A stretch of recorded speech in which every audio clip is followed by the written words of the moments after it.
Looking for the ultimate cultural experience of 2025? The Zora Outdoor Festival of the Arts is where you need to be. From January 31st to February 2nd, Eatonville, Florida will come alive with incredible live performances from the Lavert Experience and Sunshine Anderson. Immerse yourself in interactive art, take a journey through history with a new virtual tour app that brings Eatonville's legacy to life from your phone. Enjoy family-friendly STEM activities and explore over 80 unique vendors. Please don't miss the unforgettable R&B tribute to the legends. This is more than a festival. It's a celebration of Eatonville's rich cultural heritage. Visit zorafestival.org for tickets or to become a vendor. We'll see you in Eatonville, the oldest Black incorporated municipality in the country.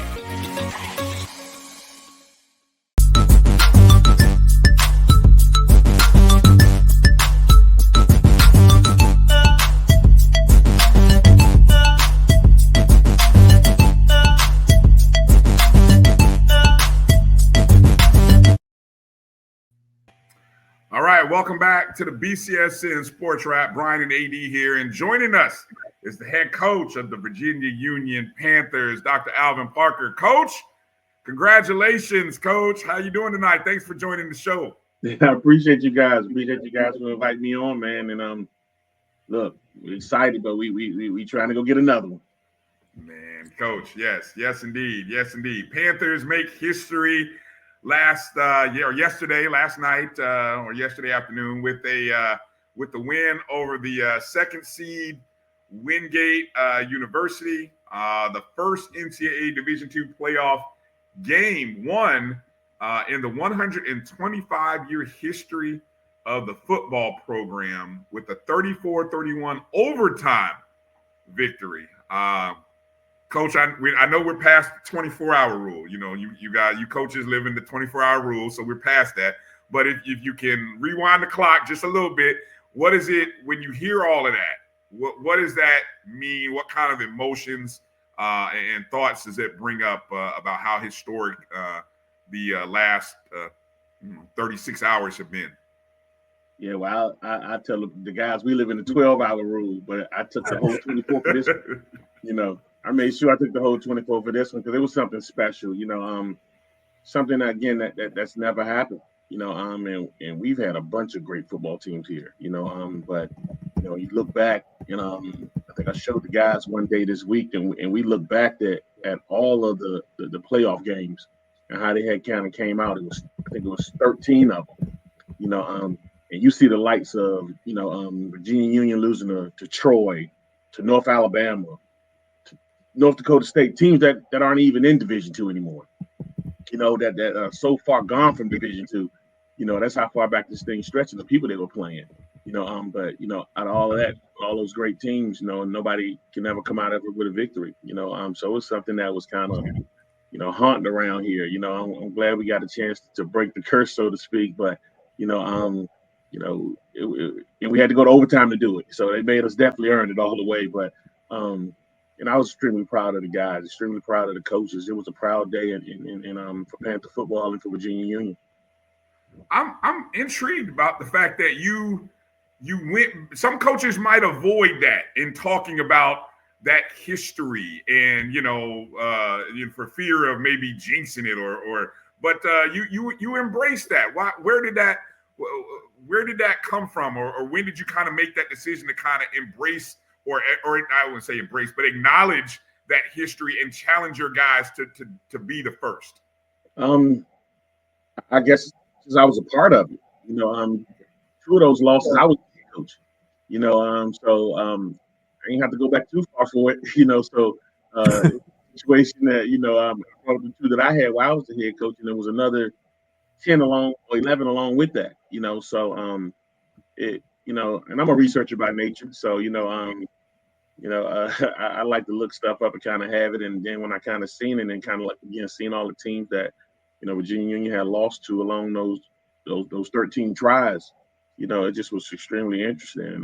And some of them were close, and some of them were far, and but I think the guys needed to see that, to not necessarily run away from the expectations, like you said, embrace it, run towards it, put ourselves in a position where we can kind of, get it done. So they looked at it, and I think a lot of them were amazed because, you look back to some of those games, they wasn't even born, and, when NCAA became a part of the NCAA from the NAIA, you kind of seen that, how that started along with them guys making the playoffs in the early 80s all the way through. So, and again, it was a bunch of good teams, some undefeated teams, some teams that, had won back-to-back conference titles, kind of some of the things that were similar to what we've done, but in a sense, just, knowing kind of what it is. And I told the guys, let's go make history.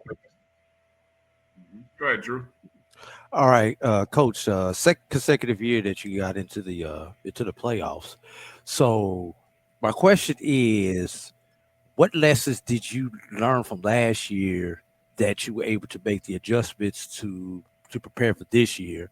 That's question number one. And number two, did the fact that you had to play Virginia State in back-to-back weeks also help with your preparation for this game, with just the mindset of having to face the same opponent 2 consecutive weeks? Well, no, third consecutive time making the playoffs. We made it 22. We made it again 23. We made it here. I think more so, we got a rematch with the team we played in 22. So rematch will win game. They came up here and they jumped all over us. And I never wanted to have that feeling again. And a lot of the guys that were on that team, and now they're seniors.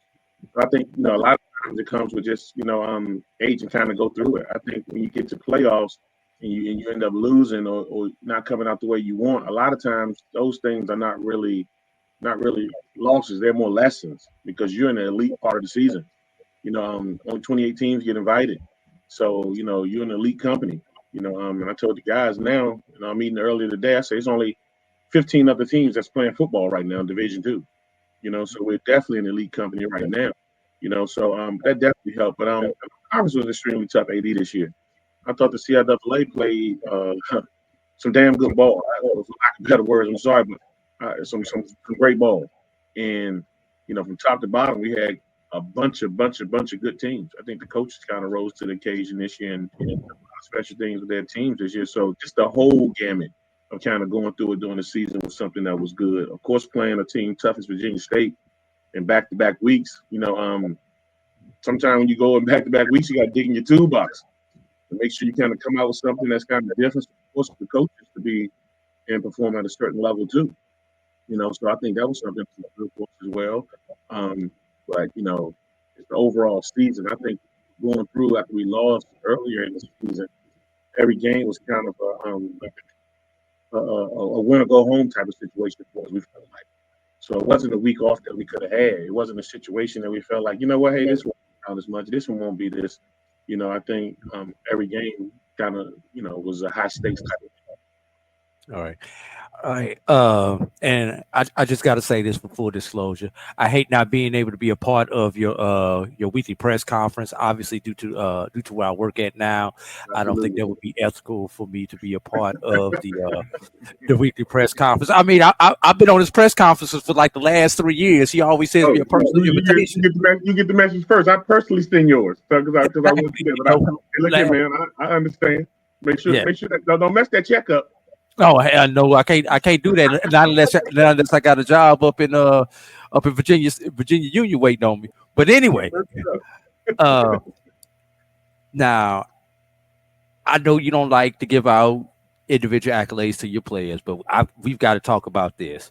Jada Byers, Harlan Hill nominations were due this week, and that's actually one of the advantages I have now. I do have a vote for not only for regional teams, but for the Harlan Hill, and I still got to cast my votes. I got to fill out my nominations tonight because they're due at like 1:00 in the morning. Yep. But I need you right now. Make your case for Jada Byers, Harlan Hill. Go for it, Coach. I mean, and I think I've said this before, but if the award is for the best football player in Division II, I don't know how much of a case I have to make. I mean, he's the best football player in Division II.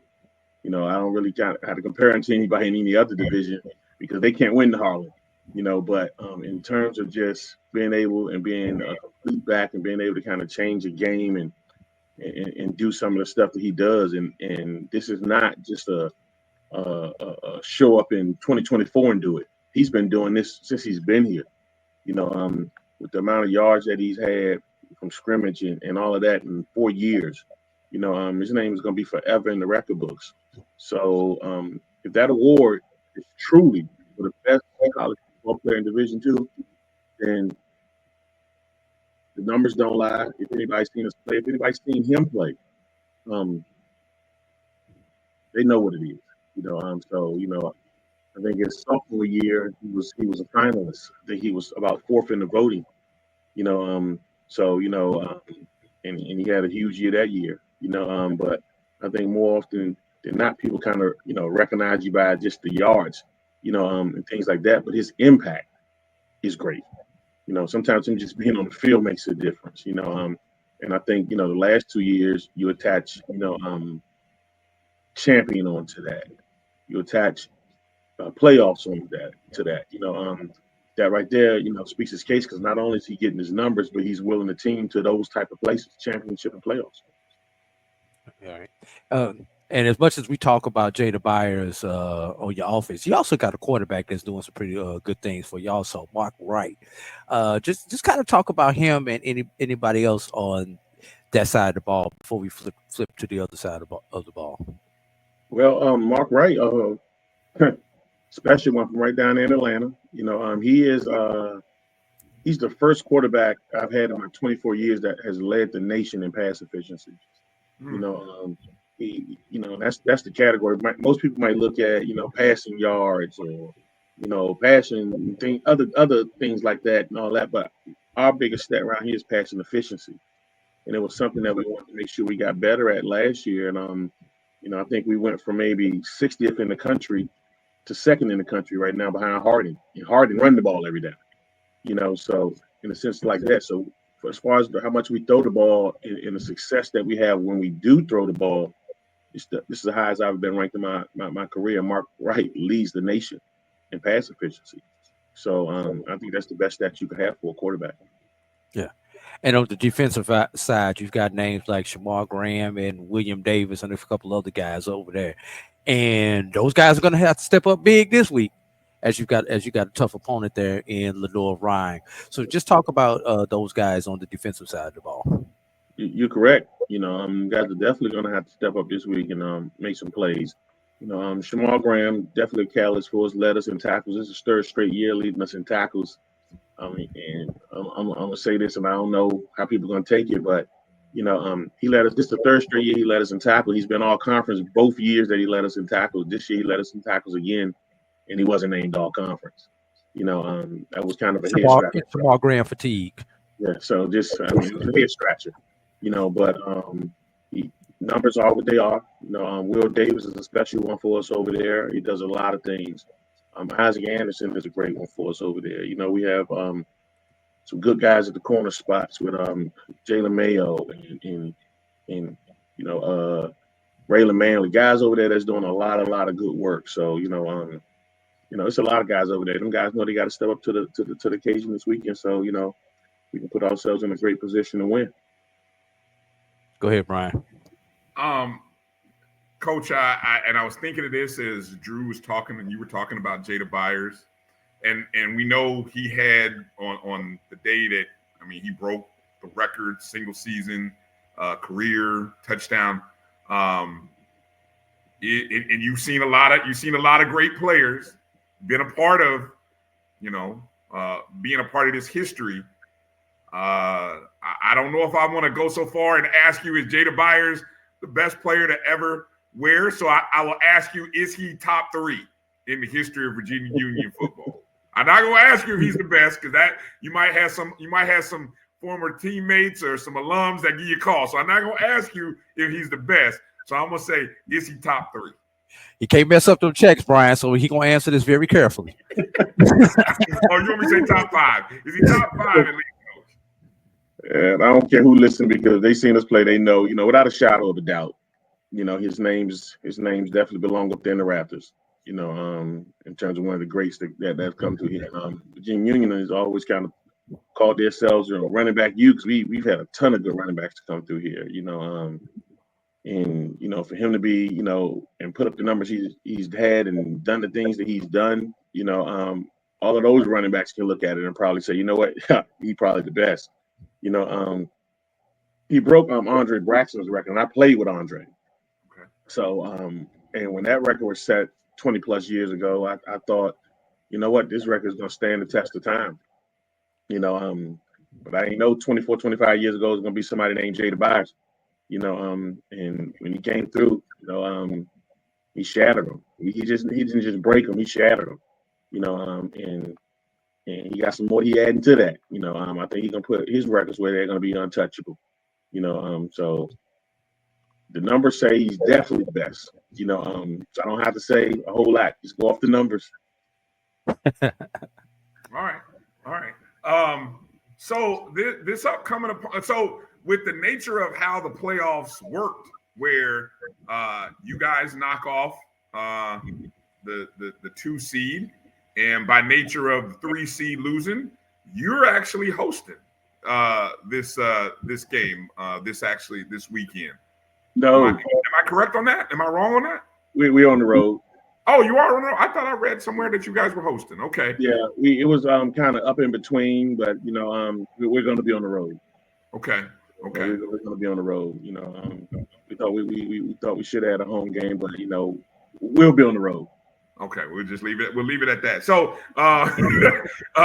moving. Okay, so but the moving off opponent. this subject. Yeah. I'll leave it at that. So we'll be on the road. Yeah, y'all can call me off. Y'all can call me offline though.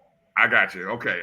So Virginia. So just so everyone knows, Virginia Union traveling to Lenoir-Rhyne. But Lenoir-Rhyne, one of those programs that you guys have starting to make a name for yourself in the D2 playoffs. They've made a name for themselves over the last decade. I'm sure you've already started watching a little bit about them. What's 1 or 2 things that you see or that you anticipate being a challenge for your team this upcoming Saturday? I think in college football, it's hard to beat teams that are used to winning. And that's the big thing. And those guys made it to the Final Four last year. So they're definitely used to winning. There's a lot of guys on that team that have a lot of playoff pedigree and a lot of championship pedigree. So in a sense, they've been here before. So we getting used to this. Although we've been to the playoffs quite a few times in the history of Virginia Union and a few times during my tenure. The first time we ever get one, them guys, won multiple ones. So it's hard to beat teams that are used to winning, that are used to being here. But and they're a good ball club. They do a lot of things well. You look at them on film, and you just, it's no different than any other team. Everybody at this point is going to be good. Everybody at this point is going to have a very few amount of flaws. So you look at them like that. But I think the same with our ball club. I think we're a good ball club. I think we're a well-coached ball club. I think, we do a lot of things good, So, and at this point in the season, you can focus on other stuff and other people a lot of the times, but you got to make sure you're your best, and I think that's the key. We got to make sure we're our best selves when we go into the playoffs because, you're not gonna get to the party and try to dance with a different girl. You're gonna dance with the girl you brought, So we want to make sure we just buttoned up and we're ready to go come Saturday. Nice. Go ahead, Drew. I'm not gonna ask the same question that I asked Coach Shade when he was on here, at least not in the same manner, because we know you coaches only like to focus on the next game. But I'll say it out loud, but you don't have to say anything. Everybody who's a D2 football fan is looking for both you guys to pull off the upset so that you guys can play each other in 2 weeks. But I want to ask this in this way, and I know you're a historian, so let's look at yesterday. The fact that not 1 but 2 HBCUs were able to get a victory in the D2 playoffs. Just talk about the historical nature of that, especially considering you were half of those two that I'm talking about, your portion in that role. It's monumental, and you hate to kind of get into it, and make it a HBCU thing versus that, but that's the scope of it, and it's just keeping it real. A lot of people don't give us the chances to win. So, I was happy to see what Coach Shea Ball Club did yesterday. And I was happy to see what my ball club did yesterday because sometimes people compartmentalize you and make you, you're HBCU coach. You have an HBCU team. We're college football coaches. And I think we got a chance to prove that to the nation yesterday that, we coach just as good as anybody else. Our teams play just as good as anybody else. When given opportunities, you'll kind of see that. So, again, I was happy for HBCU football yesterday, for what we were able to accomplish on the Division II level, because I think it was something that needed to kind of be shown. All right. And going on this, CIAA had a historic season. For lack of a better word, we saw the rise of the South, although two northern teams were in the championship game. So I got to ask you this: do you think the CIAA should have got the second team in? Absolutely. I'm not going to ask you to name that team, but I just want to make sure that definitely should have got the good level of football that CIAA played this year was definitely deserving of two teams. I think we did well out of conference, and that was something in the past years that had not been done. So that was kind of something that that dark cloud that kind of hung over our head because we didn't play well out of conference. But I think the out of conference record this year was above 70%. And I think that's 6-0 against the SIAC. So that right there just kind of spoke volumes about the level of competition that we have in this league. So I think definitely we should have got two teams in. But again, I think I go back and say this. Everybody else is playing 11 regular season games, and we're playing 10 regular season games. I think playing the extra regular season game will help a little bit. Because you got to take all excuses away. Everybody else is playing 11, CIAA is playing 10 in the conference championship. We need to find a way to do that. To just take away every excuse. That they won't let us in the playoffs with multiple teams. So if something that simple can be done, I like to see that done. And kind of like I said, to check every box and to make sure that going forward, it don't happen again when we have this many, 8, 7. 9 win ball clubs that just don't get a chance to compete in the postseason. So I've got to ask the follow up on that. So, do you think something like maybe a quote unquote consolation game on a Friday night for CIAA or a CIAA SIAC crossover where the first team out in the CIAA and the first team out in the SIAC have an opportunity to cross over to see if they can get that last spot? Would either one of those options work, or do you think maybe something different? I think this year, Drew, that would would have been the perfect scenario. That'd been the perfect scenario. Maybe both teams number 3s go because now that we both play without divisions, you take the number 3 team because the number 3 team will probably essentially have 7 to 8 wins, and if you can get to 8 or 9 wins, that's going to be something that's going to be, pretty daggone special.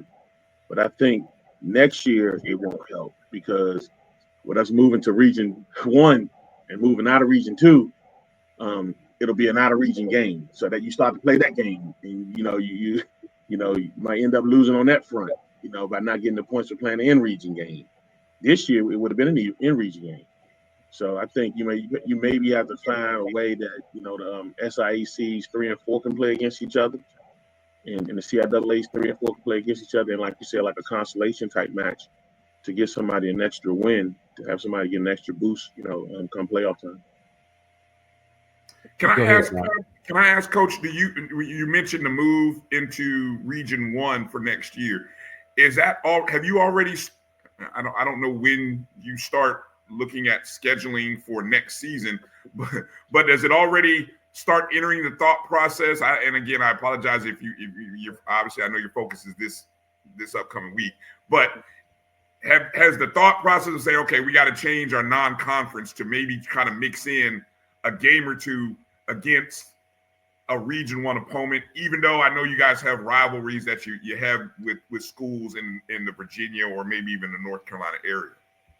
You definitely have to look at that. You got to start looking at it now. But scheduling happens. Maybe for Division 2, maybe about 2 years out, a year out at the latest. And it takes you out of some of those things like those classics that we need those funds. We rely on that. A lot of the smaller HBCUs, even the bigger HBCUs, rely on the classic money. And the classic money want to see two HBCUs play against one another. In terms of getting that done, it might pull you out of region. It might pull you to where you have to play somebody, a CIAA and now SIAC team might have to play each other, which will pit Region 1 against Region 2. So it's different things like that you really got to weigh in on, and kind of think. But, I love the part of HBCU football that brings the rivalries together. I think that's important. I think that's extremely important, for the alums, for the students, to kind of see that, and kind of get the feel of that. And, who want to turn down the opportunity that could put you in, to play in an NFL stadium, to play against another HBCU, and still better get your school a big payday, get a bunch of fans that'll see you play and all of that. Nobody's turning that down. I wouldn't, so, like you said, it's important, Brian. And I think it's still something that we got to make sure we look at and hold dear, because it's something that, everybody wants to see. So it's different. It's funny. And it's just, you got to find a way to make sure you mix it in and get it all done and be able to kind of get it where you can kind of, check boxes on both ends. So, we've been pretty strategic in how we schedule and how we've done things. And, we'll see how we kind of move that going forward as we move to Region 1. Right. All right. Well, Coach, just kind of doing a little mileage tracker here. Not by bus, but for fans, it's a 4-hour and 23-minute ride from Richmond down to Hickory, North Carolina. What do you? I know it's the holiday weekend, but what do you want to see from Panther Nation, the Virginia Union faithful in the region? What do you want to see? What are you hoping the caravan is like on Friday night or Saturday heading to Hickory? Well, we showed out down Wingate this past weekend, so we get anything close to that, I'll be pretty daggone, happy, to get something to that nature. And I think most people will be off on Friday. Don't do that Black Friday shopping. Plan to be down Hickory, North Carolina. So I think that we got a great group of following, and everybody love to see us play, and we love to have them there. Like I said, I looked to our sideline one time, and I didn't see a seat left over there. Nice. And we were the visiting team, so I was extremely excited about that, man. And hopefully, like I say, everybody having this long weekend, this coming weekend, I hope they can get on the road and come check us out. Nice. I'm going to say this. Considering that a majority of the CIAA institutions are based in North Carolina, I need them to put their rivalry aside for this one weekend and the CIAA to show up once again in North Carolina and support the Virginia Union Panthers. You lost to them during the regular season. Now it's time to support the conference CIAA. It's too many CIAA schools in the conference. Come on out and support the conference. There you go. Well said, Drew. Well said. Coach, I want to give you the last word here. Anything you want to say, any shout outs, anybody you want to, talk to, give you the last word. And again, we appreciate you coming on the show tonight. I mean, just shout out to Panther Nation, man, for supporting us all the way through. Shout out to my squad and everybody that's kind of involved in the program that make it go. A lot of moving parts when you're moving around, 100 plus guys and you kind of getting it done, a certain way, like I feel like we are, but it takes a lot of working parts. A lot of people, played the part with me to get this thing done. So just kind of shout out to all my assistant coaches, administrators, definitely the players, everybody from the president down to to the young ladies that put water together for us on the sideline. You know, everybody that's involved in the program. Just thank you.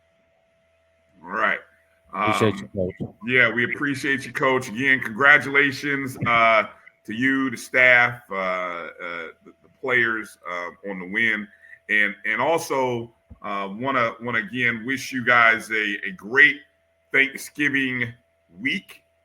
You know, and we just appreciate you coming on the show tonight, and safe travels down to Hickory, North Carolina. And everyone will be watching. Are we, Drew or Coach? Are we also what is that, a 1 p.m. kickoff as well? Yep. All right, 1 p.m. Eastern, ESPN Plus. It's a great 2 TV setup, folks. 2 TVs. You got to have one. So put somebody on the TV, somebody on the phone. If you don't have a 2 TV setup or the iPad, laptop, whatever you got to use, and just plug away and watch both games on Saturday. That's the best way to do it, right? And I'm gonna give you a call offline, Coach. I'm really interested to hear that story. Once we get done with the pod tonight, I'm gonna give you a call within the hour. All right, Coach. All right. We appreciate you. Have a great Thanksgiving week, and good luck on Saturday. Thank you, guys. All right. Again, Dr. Alvin Parker. Good stuff. Ooh. Drew's gonna find out on T. Look great. Be ready to watch Dr. Camille's show on Tuesday. I didn't say I was gonna let the information out. I just want to know the story.